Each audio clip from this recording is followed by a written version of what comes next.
समाजशास्त्र के अर्थ के बारे में हमने पढ़ा था। आज हम जानकारी लेंगे कि समाजशास्त्र की प्रकृति क्या है। समाजशास्त्र के बारे में आपको पहले भी बताया था कि समाजशास्त्र का अर्थ है जिसमें समाज का अध्ययन किया जाता है एक क्रमबद्ध और व्यवस्थित तरीके से, और समाज के बारे में और उसमें घटने वाली घटनाओं के बारे में अध्ययन किया जाता है। विभिन्न विद्वानों का अलग अलग मत है, कोई विज्ञान मानता है, कोई नहीं मानता है। तो आज हम पढ़ेंगे कि समाजशास्त्र की प्रकृति क्या है। प्रकृति का मतलब वो किस ढंग से, किस तरह से समाज का हम अध्ययन करते हैं। तो अगस्त कॉम्ट ने समाजशास्त्र को विज्ञानों की रानी कहा है।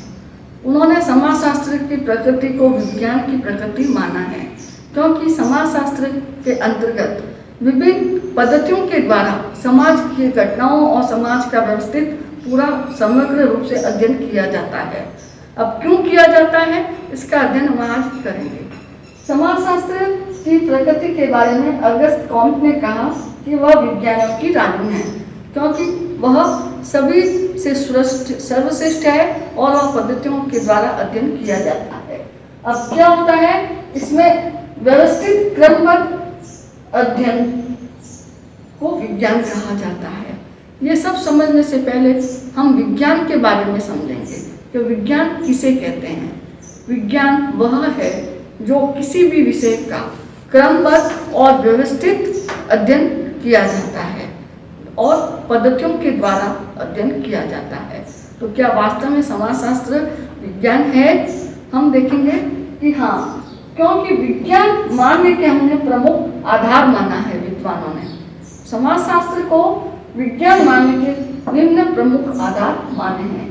वैज्ञानिक पद्धति का प्रयोग। वैज्ञानिक पद्धति के अंदर हमारे क्या आता है, समाजमिति, अवलोकन, अनुसूची, प्रश्नावली और वर्गीकरण और विश्लेषण और निष्कर्ष और भविष्यवाणी की करने की क्षमता आती है।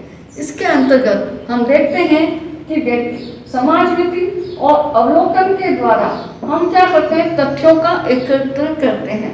तथ्यों का एकत्रीकरण का मतलब होता है कि हम कहीं भी जाते हैं, किसी को देखना, ऑब्जर्वेशन करना, उसके बाद हम किसी घटनाओं को जानने के लिए हम उसमें सबूत या हम तथ्य कह सकते हैं, तथ्यों को हम एकत्रित करते हैं। उसके बाद हम क्या करते हैं, उसको हम वर्गीकरण करते हैं।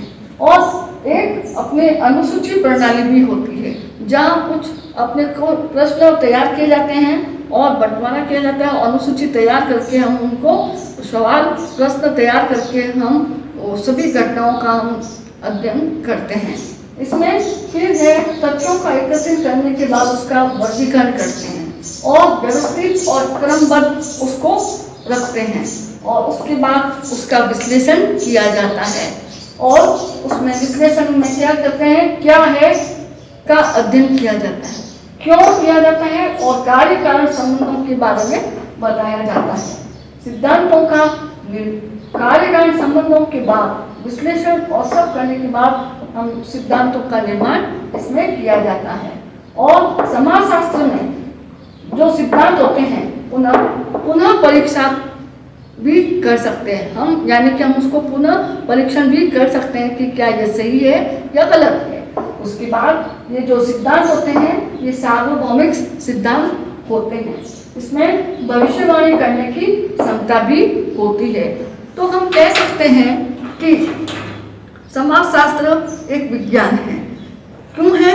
क्योंकि वह किसका अध्ययन करता है, समाज का, और उसमें होने वाली घटनाओं का क्रमबद्ध घटनाओं का अध्ययन किया जाता है, अंतःक्रियाओं का अध्ययन किया जाता है और सामाजिक क्रियाओं का, सामाजिक संबंधों का अध्ययन किया जाता है।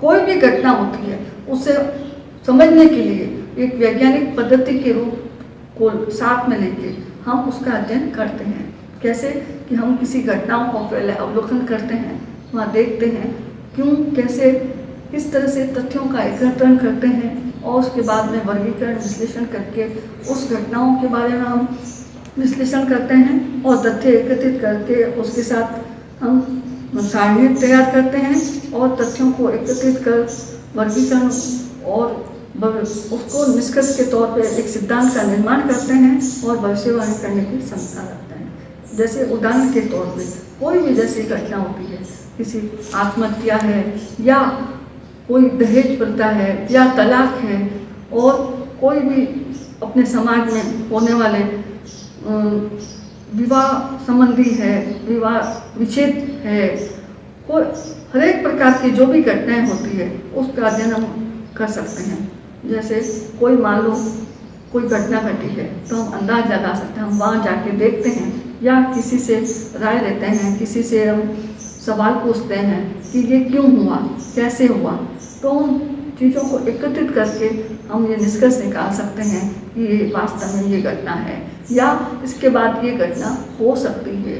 आज अनलॉकडाउन में भी हम लोग इस क्या कैसे और आगे होने वाले प्रभाव के बारे में भी हम लोग भविष्यवाणी कर सकते हैं।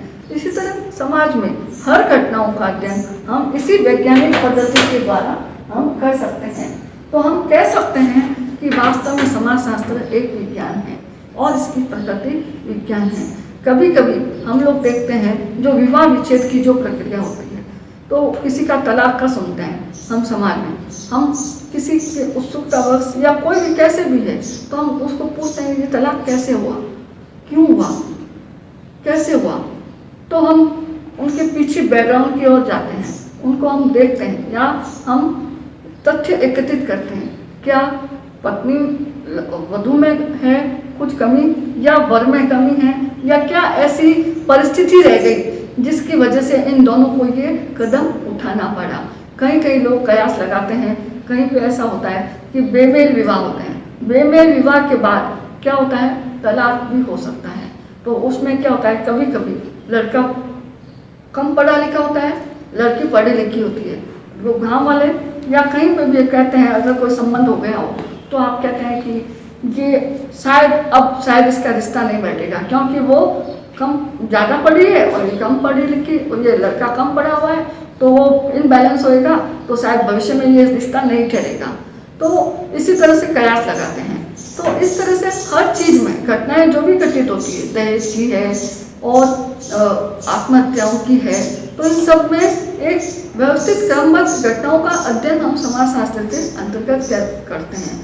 तो हम कह सकते हैं कि समाजशास्त्र की प्रकृति एक वैज्ञानिक है और यह इसके सिद्धांत सार्वभौमिक है। क्योंकि अगर परिस्थिति और सभी एक समान हो तो हम ये सिद्धांत सार्वभौमिक सिद्धांत भी कहलाते हैं। अतः आज हमने ये पढ़ा है कि समाजशास्त्र की प्रकृति वास्तव में एक वैज्ञानिक प्रकृति है जिसमें के अंतर्गत हम निम्न आधारों के आधार पर हम यह तय कर पाते हैं कि समाजशास्त्र एक विज्ञान है।